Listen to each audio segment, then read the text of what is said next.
Hello, everyone. Thanks for joining. It's the 28th of January, 2026.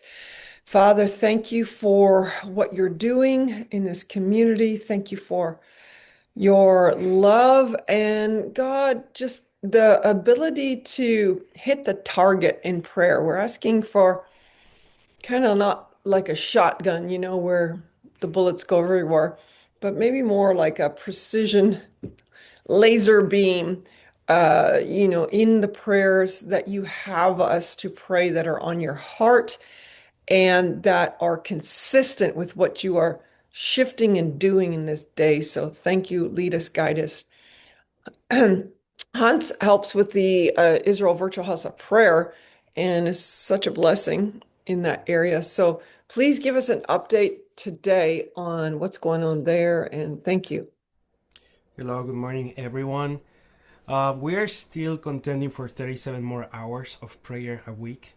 And if you're already a prayer leader, I will invite you, if you can add to your itinerary the Lord to send those 37 hours, that He can move those people, those ministries, worship leaders.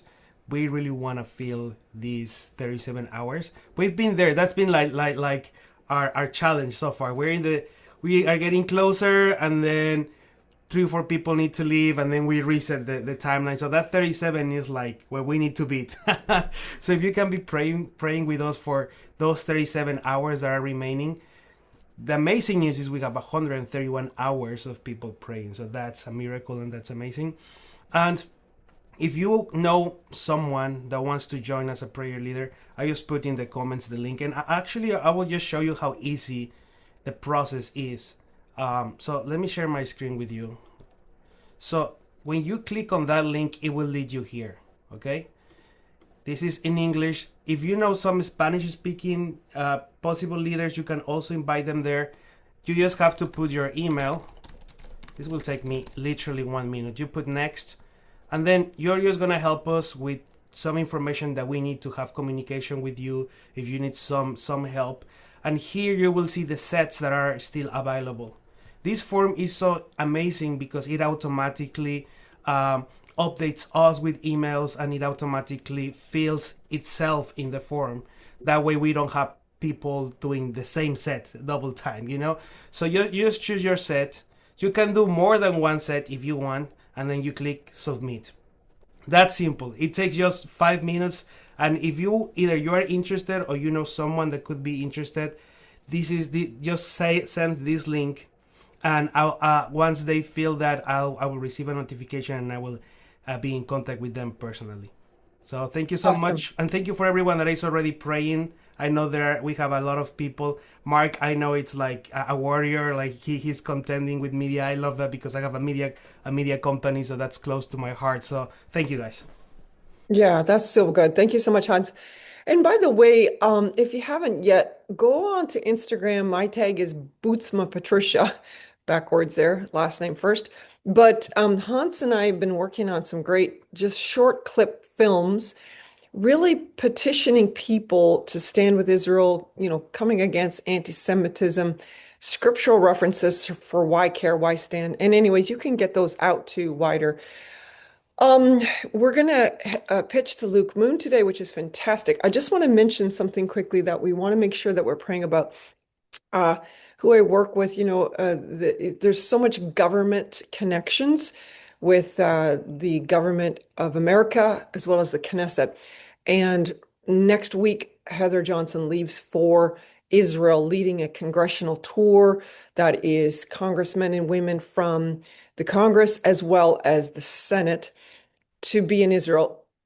Obviously, we're praying that, during the time that they go, that there's not a war that starts. But this big armada of American fleets that have gone to the Middle East, it's now where Trump is making decisions that are crucial for Iran. Obviously, there's a lot of voices. And I think one of the big prayer points that we want to make sure we're hitting today is for him to have the spirit of wisdom from God and to hear the cry of these many people in Iran for freedom. Could this be the hour, the day, 47 years later, for the fall of this regime? So please, let's really hit that as well. And thank you for, tracking with that. All right. Awesome. Hi, Luke. I'm Patricia Bootsma. And last time you were on, I was somewhere, but thanks a million for being on. Sure. And Mark Neugebauer, thank you so much for connecting us with Luke.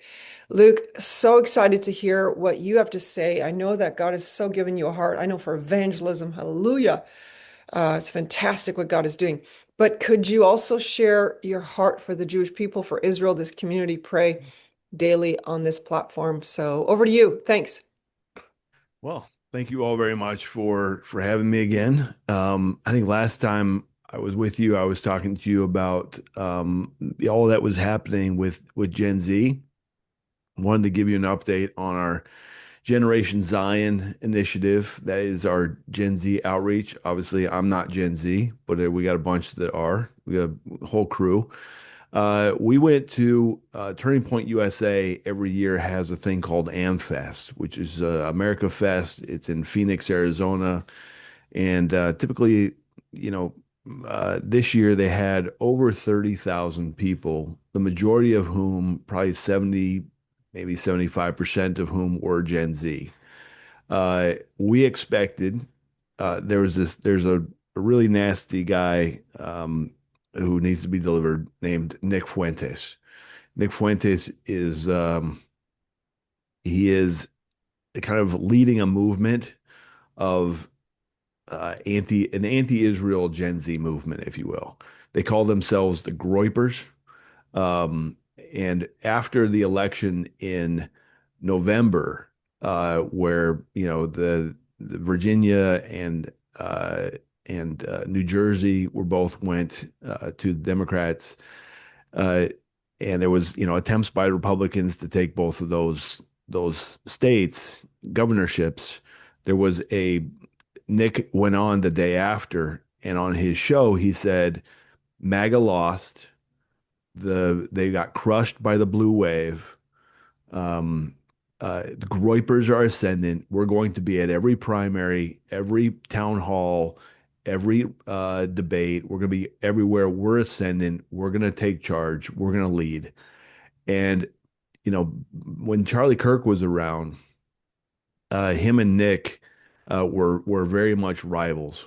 And uh, if Charlie was an angel, Nick Fuentes is the devil. It really is. Like, the stuff that he puts out is just utter evil all the time. And so we knew that there was going to be Nick Fuentes' Groypers at this AmFest event. And so the day before, so I organized, we were going to have a boot camp. We were going to have where we were going to train Gen Z students how to fight back against these guys. We had a media row booth that was given to us by TPUSA. We had an expo hall booth that was given to us. We had a speaker there was an organization that paid for a former hostage to come. To have a former hostage come and speak at this AmFest event. And they reached out and said, "Luke, we don't put our name on stuff that we pay for. Would it be okay if we use Generation Zion's name and logo as the sponsor?" So we got like basically a $250,000 sponsorship package for free for that, which was like totally the Lord the whole time. And so we did this training on the day before AmFest, turned our kids loose at our booths, and we had so many people in front of our booths that actually the fire marshal threatened to shut down the space. There was that kind of conversation taking place all over the place. Every day, conversations, our crew was pushing back against these guys. We outnumbered them. They were learning on the ground the arguments, how to take them on. They were real-time fighters. And then we had a Shabbat dinner.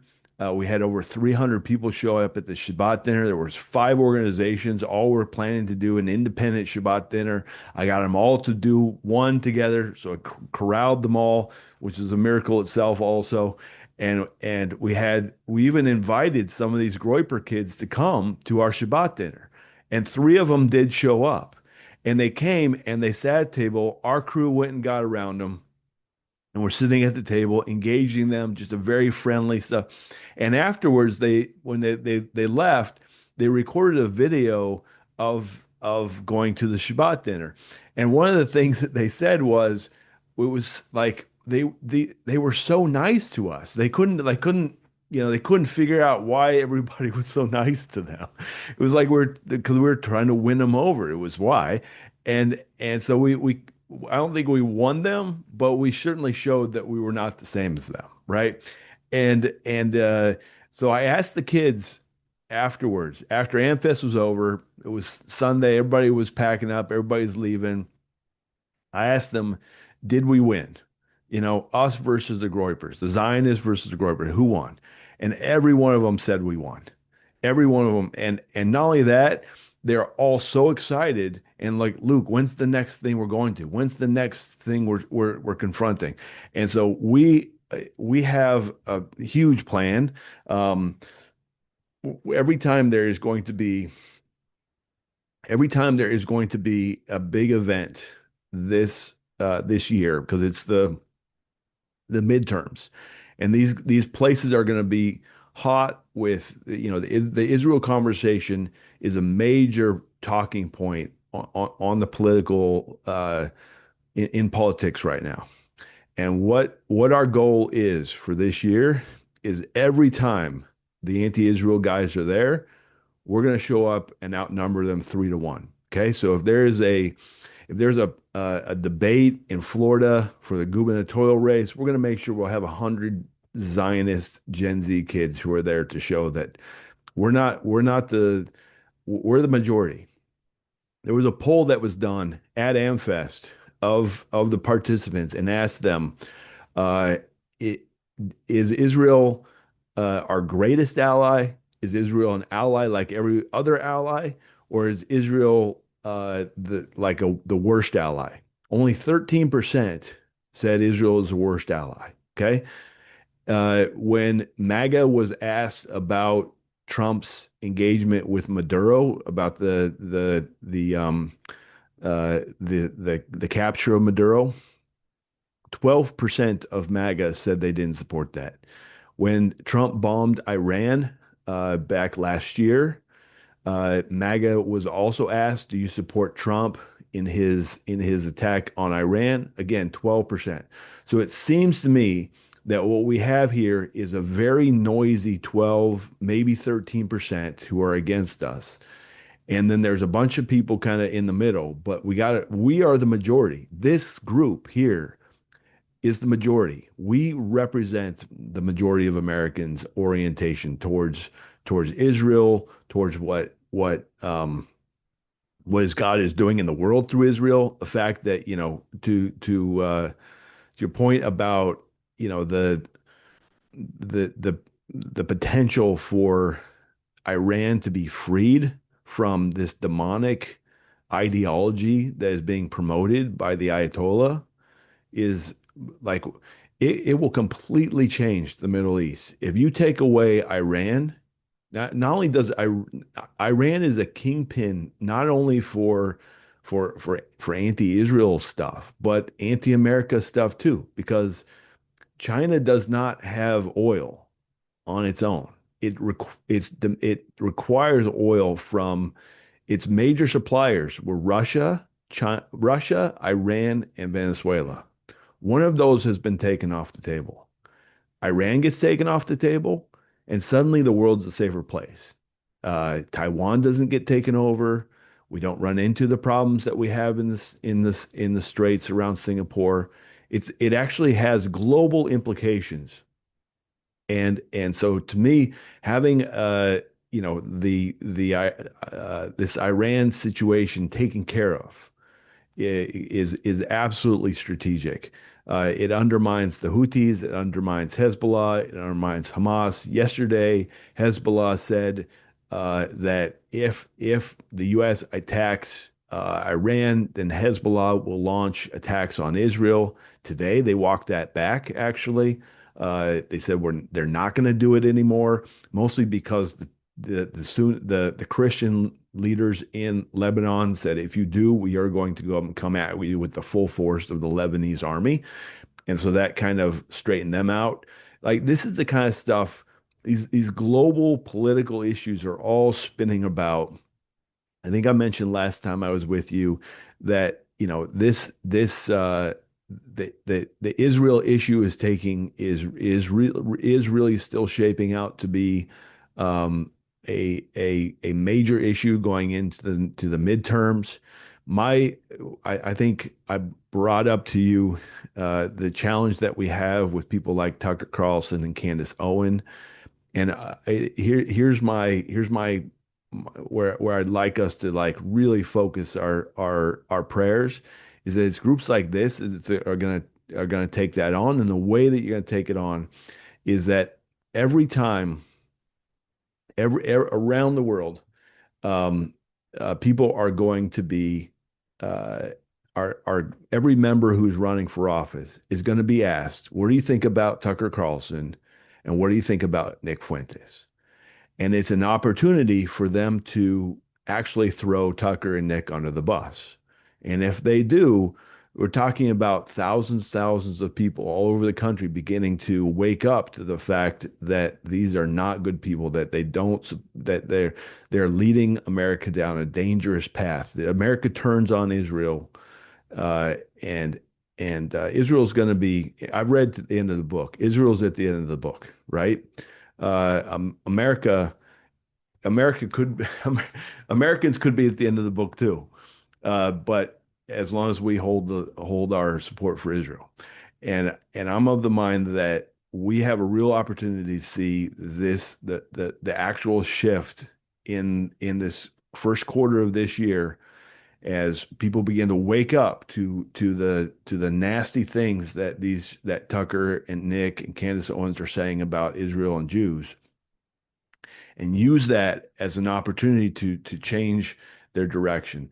Um, and so what I'm putting forth this week is a pledge that I can get these members to sign on to that supports Israel and the Jewish people. So when they do throw Tucker under the bus, that they then, because you don't want to end your political message with a negative, you always want to end with a positive. So the negative, yes, I don't support Tucker Carlson, and I've signed on to the National Task Force to Combat Anti-Semitism pledge to stand with Israel and Jewish people. Like that's an important distinction, and that will separate them, and we will then, I think, be in the right direction. So, very excited about Gen Z, about what's happening there. I have we have our next big event is in March in Dallas. We're going to be at CPAC. It's at the end of March. We're going to train 50. We trained 20 at this last event. We're going to train 50 at the next one.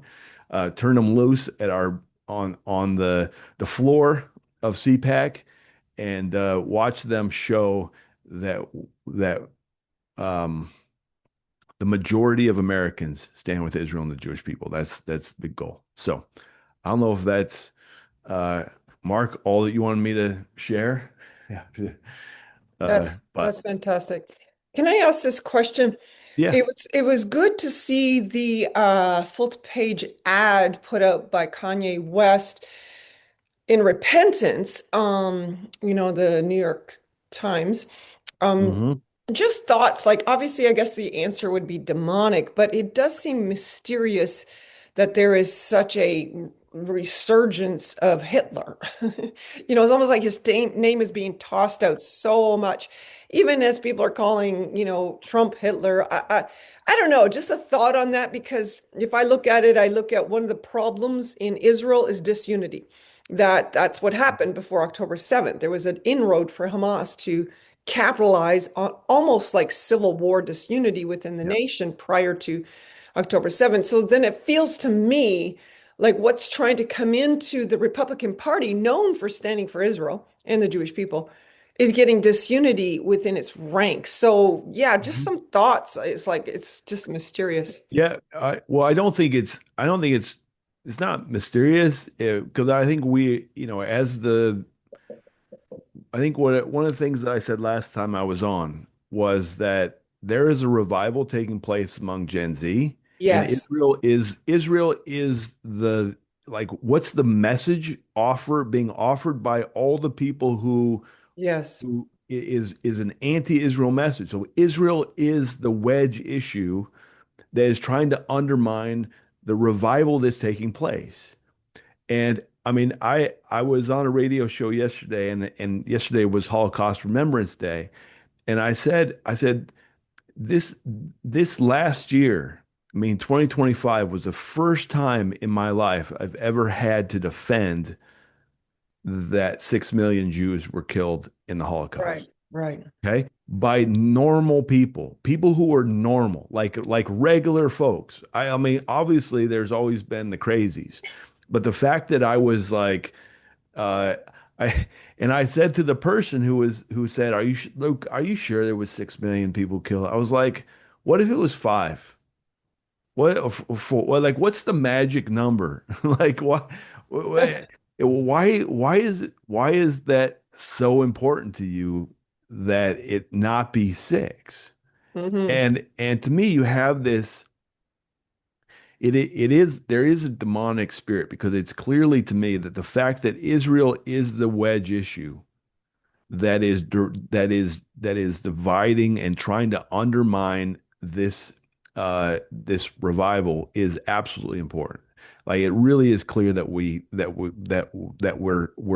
zoned in on that and praying into that, right? Because the word says that we don't wage world war as the world does, but against principalities and powers in heavenly places, right? We call those out. uh that's we got to be laser focused. And I'll tell you, I've been thinking about this a lot lately, that one of the reasons why I think the world is, I mean, there's a lot of reasons why the world hates Israel and the Jews, but Yeah. I think one of the big things is that Israel is in a way a stand-in for God.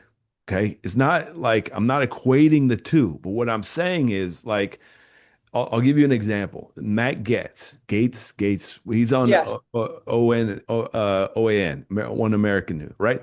And Yep. he has really like this year, particularly in the last 6 or 8 months, really on hard against Israel and Jewish people, right? He said, he went after AIPAC, all this sort of stuff. Okay. Why is he not the Attorney General of the United States? Was because he was being investigated when he was in the House. He was being investigated for pedophilia. Okay. Yeah. He Yeah. had sex with an underage girl. Okay. He was in his 30s. She was 17. That's statutory rape. Okay. Now, he who's he actually standing against? Who is like, why go after the Jews? Because he hates to be exposed by God for his sin.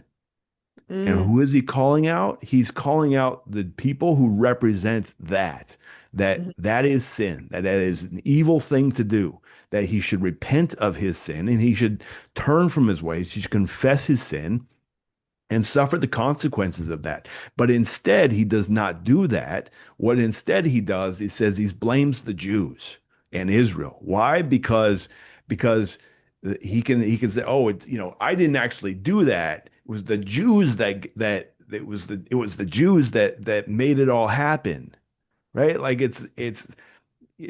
how often do we sin and then we blame God for doing something we shouldn't do? That's Mhm. 100% what Matt Gates is doing, right? Yeah. So to me, we have to be laser focused on this stuff. We have to be praying into it, praying that these people would be delivered from the demons that compel them.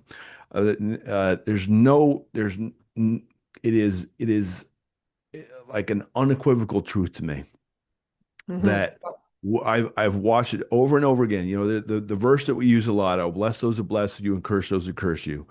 It's Hmm. not like when we bless the Jews, like cash falls out of heaven or suddenly materialized in the flower pot. Okay, none of that happens. What happens is the blessings grow over time. Right? We see the blessings in our lives that Yeah. begin to manifest themselves. But you know what happens is the curses grow too.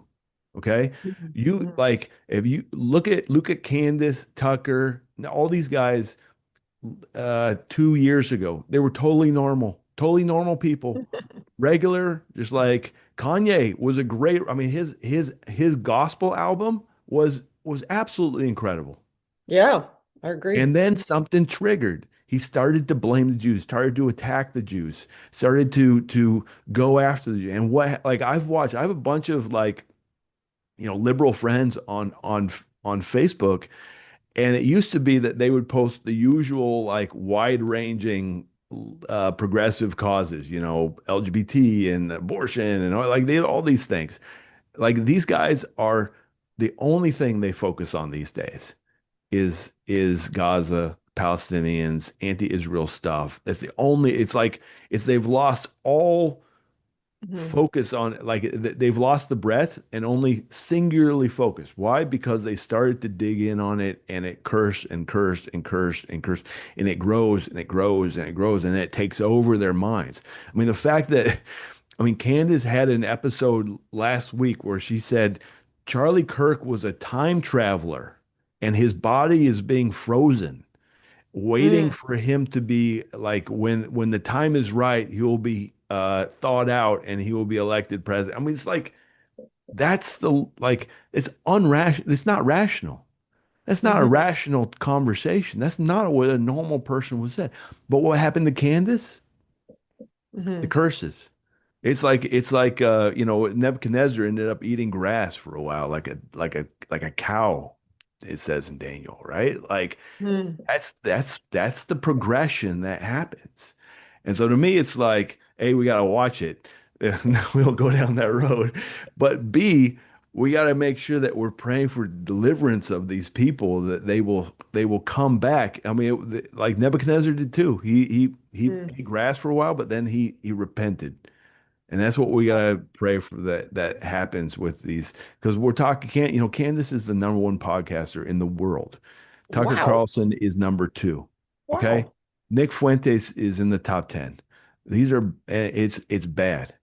And Yeah. and that's what we gotta make sure that we're praying for their deliverance, and that they will not be used of the devil to thwart the real revival that's taking place right now.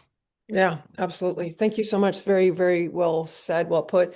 By the way, I put it on the chat, I think it was yesterday, the day before, that I can't find it right now, but somebody else can, that there is a sign, a petition that all these Christian coalition people are calling for the shutting down or trying to, really unite against what these three that he just named are doing and saying on their podcasts. Yeah, that would be good to sign that. By the way, I just want to say quickly, I had a dream, and I don't want to go into the whole dream, but some of you know that I really felt in this very clear dream that there was something very big coming right on or before September 10th of this year, which happens to be the anniversary of the death of Charlie Kirk. And in the dream, it was used as it's my grandson Emmaus's birthday. But anyways, long story short, God's got this antithesis, the revival of all the young people, of the move of God that we've been crying out for America and Israel, and just love how he works. But we do want to pray for the influence of these people to cease and desist, especially from this next generation. And I think we would all agree, and Luke, you would agree that Charlie Kirk had a good point to Netanyahu. Hey, you guys are winning the social media war. Like, as in, you need to. I don't know if you want to comment quickly on that because I think they're trying to pull up their game. I think they're trying to reach the next generation more. I've seen even ads that Israel's putting out about that. Thoughts on quickly on that because Charlie Kirk brought up a good point. No, it is, but it's also, it comes down to a number game. Israel cannot do it alone. That if you add up the Yes. total number of Jews in the world, it's like 16 million people, okay? They're up against at minimum, they just do with Arabs, 300 million Arabs, okay? So like it's a numbers Yeah. game. But it's also I'll give you a perfect example from my like I joined TikTok in the fall because I thought, oh, it's going to be sell. Now I don't have to worry so much about the Chinese reading my mail. And so I joined TikTok and I made three videos. The third one I made was about why Christian Zionism is not a heresy. It's actually rooted in the New Testament.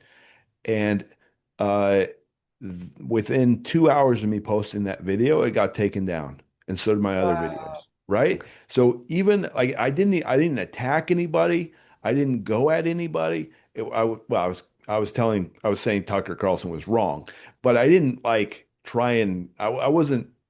But I got pulled, and the data shows 35-1 ratio of anti-Israel to pro-Israel content on TikTok. Yeah. On Wow. on on Yeah. Instagram, it's about 17-1. Okay. So that's what we're up against, but we're working on it. I mean, I'm training 15 Gen Z kids on how to stand with Israel theologically, biblically, politically, that and turning them loose. I also working with another content organize what I call influencer wranglers, right? Like Hmm. people who gather a bunch of influencers together and kind of helps them with talking points, etc. And I'm working with a bunch of them, right? So trying to like at the I'm not Gen Z. I but I I can help guide them, Hmm. as scripture says is the old men will Yeah. lead the young men, the older women will lead the younger women. Like that is what I'm doing. I got a bunch of other people who are, also want to do that with me. So, Yeah. mentorship is really important in this space. I love what Heather is doing in that regard. Um, I love Yeah. the crew that she pulls around her and is shaping that as well. So it's a real challenge. It's numerically a challenge, but you know what we have on our side? God. Amen. Right? So we Yeah. win the day. Us plus God is a victory. Okay, that's so good. Thank you for this. I'm going to stop the recording.